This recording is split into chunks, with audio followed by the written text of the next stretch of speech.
Hi guys, Luke here of SimBoxx in association with Clint Patrick's. Delighted to be joined by Ben Mulligan. How are you doing, Ben? I'm good, thanks, Luke. How are you, mate? Yeah, all good, thanks. So I know it's a very busy morning for yourself, so thanks for giving us some of your time, mate. Yeah, no problem. No worries, mate. Anytime. Good man. So let's get straight into it. And I think it's quite coincidental that we should be talking this week, given that it's the 6-year anniversary of your pro debut at the Middleton Arena. Yeah. What was your memories of your pro debut, Ben? It's like any pro debut for any fighter in it. I think it's probably the best memory in it. Just would love to do it all again. I'd give anything to go back to that point and do it all again. But it's what it is, in it. We are where we are, and I'm happy. Do you know what I mean? It's can't change nothing. Do you know what I mean? Definitely. So, like you say, the most important thing is that you're happy. But looking back at that bill at the Middleton Arena, and you obviously made your pro debut, to see the likes of Zelfa Barrett was on there, Jimmy Kelly, Liam Taylor, some really good names that have gone on to have some great success, and it's good to see the prospects flourishing into fully fledged stars. Of course. I mean, all them names you mentioned there, they're kids that I've come through the amateurs with. Do you know what I mean? It's just great to see them that they've progressed. They're all still active now. I know, obviously Zelfa, he's getting on to you know, he's not far from world title level now. Liam Taylor, he's just won a British Eliminator. Jimmy Kelly, he's got big fights coming up, so they're all doing really well, and that's what it's all about, and it's great to see. Yeah, absolutely. So the last time we spoke, it was on the back of the unfortunate announcement that you had to curb your pro career, but you've turned your hand to training now. I know you're busy down at the Collyhurst Moston gym. Just fill us in a little bit, Ben, with what you've been doing during the time since you called an end to your career due to issues out of your hands, shall we say. Like you say, you've been keeping busy with Pat and helping out down there. Just take us through the ins and outs of what you've been getting up to. Yeah, like I said, I've just basically since the day I knew he had to retire, I've just been in here with Pat, helping all the pros out in here. Obviously, we hit a lockdown, so the boys weren't really fighting much. They wasn't out like they would have obviously normally have been without this pandemic. So just in the gym, all the lads have been in the gym. There's probably 8 pros here now. So they've all been in the gym. Yeah, just been working with them and obviously working alongside Pat. So yeah, it's great. Also, I'm doing stuff, little bits in the daytimes with Thomas McDonagh as he has kids here, you know, vulnerable kids and stuff that come in. So yeah, I'm helping Tommy out with that and that. So yeah, it's good. Obviously, I've got plans to get my own gym, and this is everything what I want to do in my gym. So it's just all good experience for me. Definitely. I think it's kind of good to see that it's come full circle, you know, that Pat was in your corner for your pro debut, and now like it's come full circle that you're learning the ropes from him in terms of, like you say, you're going to open up your own gym and the Presswich ABC's in the works and stuff like that. So I think it's so good to see that it has come full circle and that you started with Pat as a pro career, you had to unfortunately retire, and now you're starting on this next venture, and Pat's there guiding you through it, and you're learning from him and Tommy as well. I think it's really good to see. Yeah, I wouldn't want to do it with anyone else. Pat's like me. Not my best. I wouldn't even say my best mate. He's more like his family. Do you know what I mean? Yeah. He's like family to me. I love that guy to pieces. Do you know what I mean? And Tommy, all the lads. You know, we're all close in here. So I wouldn't want to do it with anyone different. Do you know what I mean? So yeah, I couldn't be any happier at the minute. I'm just, you know, I'm fortunate enough to be able to still come in the boxing gym every day, be around it. Obviously, I'm not fighting, but it's the best thing. It's the closest thing to fighting, and I enjoy being. You know, it's sometimes now I like being on the other side of the ropes. You know, when you sort of like passing your knowledge onto these fighters and you see it working, and it gives you that same buzz. So it's good. Yeah, definitely. So it's something I wanted to touch on. You know, I can appreciate that it might be a bit of a sensitive subject, but how's it been transitioning from, you know, an enforced retirement and then being in the gym? And, you know, it's great that you can keep busy and work with the guys, but, you know, being that close to something that you loved and was your passion for so long, and now, unfortunately, you're unable to do it. Like I say, I know it might be a bit of a sensitive subject, but how have you found the transition? Do you think you're over that now? Do you think you're fully happy in doing what you're doing in terms of training and working with the kids and the pros, and you're happy to know it's a new chapter in your life, or is it still difficult? I think it's difficult every day. I think you ask any boxer that just retires anyway, they miss it every day, don't they? Obviously, I was forced to retire, so I didn't make the decision to retire. Do you know what I mean? So I think that makes it a little bit harder. But I don't know. It's life, innit, Luke? There's worse things happening in the world, isn't there, mate? There's more to life than boxing. So think you've just got to crack on with it. And yeah, I have days where I miss it more than others. You know, some days I feel down, and it's like I think, God, I'd love to be, you know, to have my career now and be chasing titles and stuff like that. But the main thing is, like everyone says, it's health's your wealth, innit? So I'm fortunate that I've got my health. You know, it could have been a lot worse. Could have boxed and something really bad could have happened. So yeah, that's just the way. That's what I just tell myself that all the time. When I do feel down about it, I just think, you know, I've got my health in. You know, like I said before, I'm fortunate enough that I'm still in the boxing gym. I'm still around boxing. It's not like I've had to just go and get a normal job and I'm not involved with boxing. I think that'd make it a lot harder. So yeah, I think I've dealt with it pretty well. Yeah, definitely. I really appreciate your honesty there, Ben, and the fact that you can be open about it.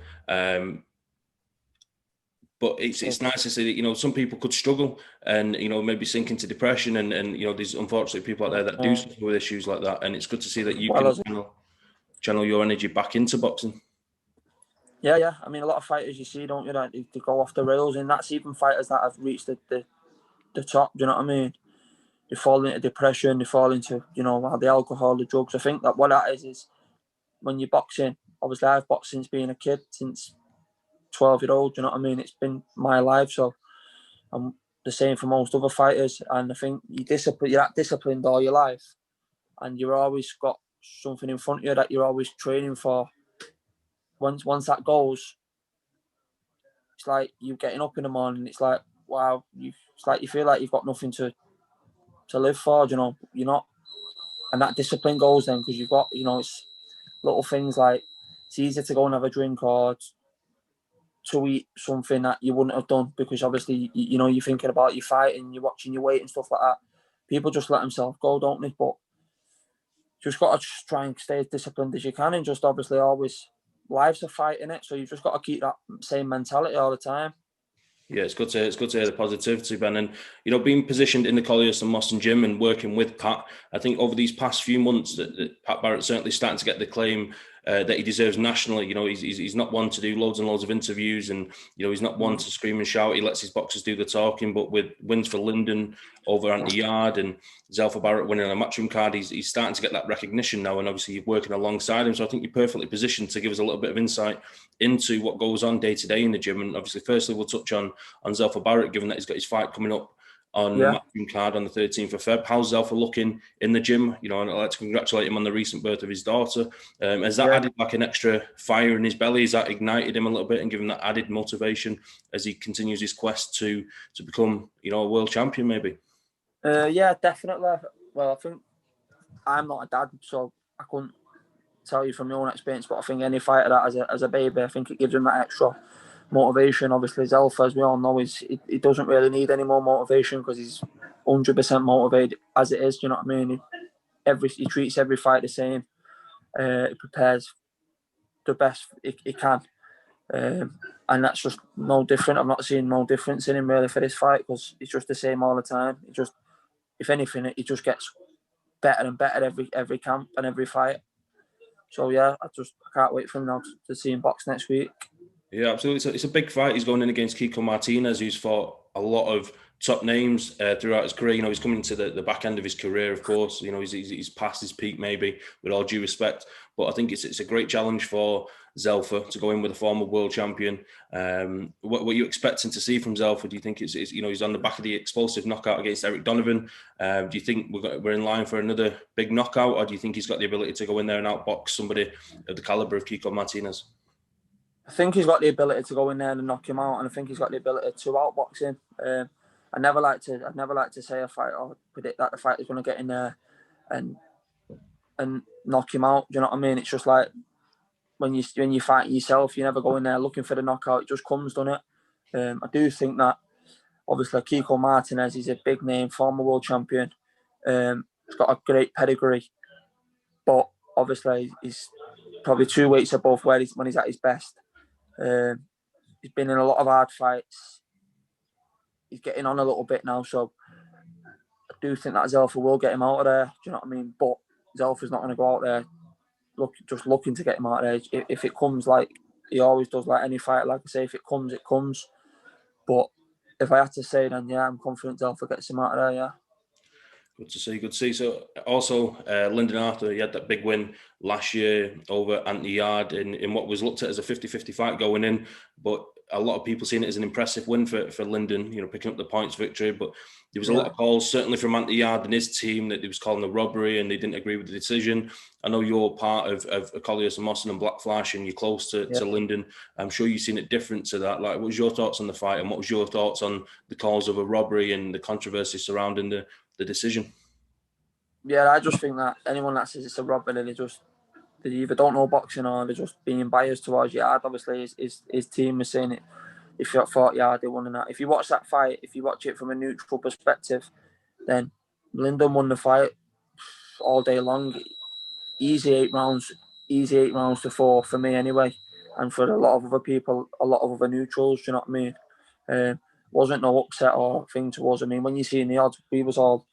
I know a lot of people from Manchester, from obviously that know Lyndon, won a right few quid because, yeah, good. Obviously yourself as well, because the odds was just ridiculous. You know what I mean?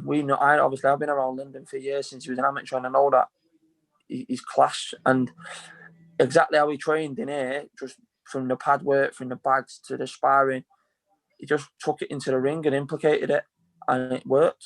It with one hand. You know what I mean? He just out jabbed him. He had a broken hand. He had a bad hand for a few weeks before the fight. We knew that, and he just cracked on, and that's what, you know, that's what proper fighters do, innit? They just get on with it, and that's what he done. And thought he won the fight clearly. Definitely. So obviously there is going to be a rematch at some point.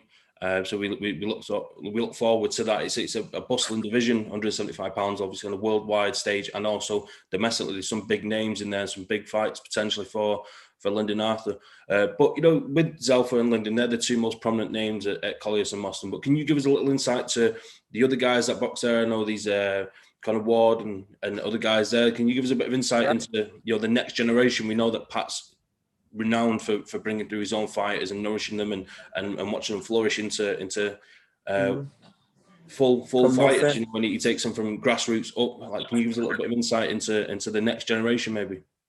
Yeah. Well, obviously, like you say, you got Zelfa, Lyndon there leading the way, but in here now, I think there's Conor Ward. He's 3-0. Conor Burton, he's 3-0. Niall McIntosh, he was a good amateur from our gym, from Collyhurst. He's turning over now. Kid in here called Niall Brown. He's just come from a kickboxing background. He's British champion as a kickboxer. For me, he's one of the best. He's unbelievable. He'll be world champion. Just like high hopes for all the fighters in here that are coming through. They can all win titles. You know what I mean? Who else is it? Got another kid that's just come now from Bridgewater called Lewis Wood. He's turning over. He's an experienced amateur. Flipping it. My mind's gone blank. They're all out there now. Who else is there? There's Connor. Dan Booth. I've been doing a lot of work with Dan Booth at the minute. Good guy, Dan Booth. Good guy. He was meant to box obviously last year. Unfortunately, I tested positive for COVID and he couldn't box. That was on a Frank Warren show, fighting Michael Burt Jr. Yeah. I believe he could have caused an upset there.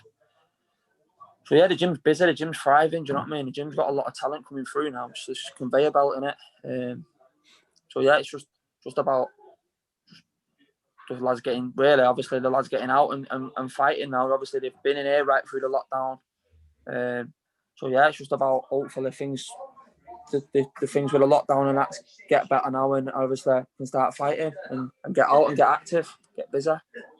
Yeah, absolutely. It's exciting times, and we'll follow the stable with a lot of excitement and a lot of promise there, and we look forward to that. But Ben, it's been an absolute pleasure to talk to you this morning, mate. I appreciate you taking the time out. I know you're very busy. Thanks for your time, and I'm sure we'll catch up again soon. Cheers, mate. Nice to speak to you, Luke. Yeah, you take care, Ben.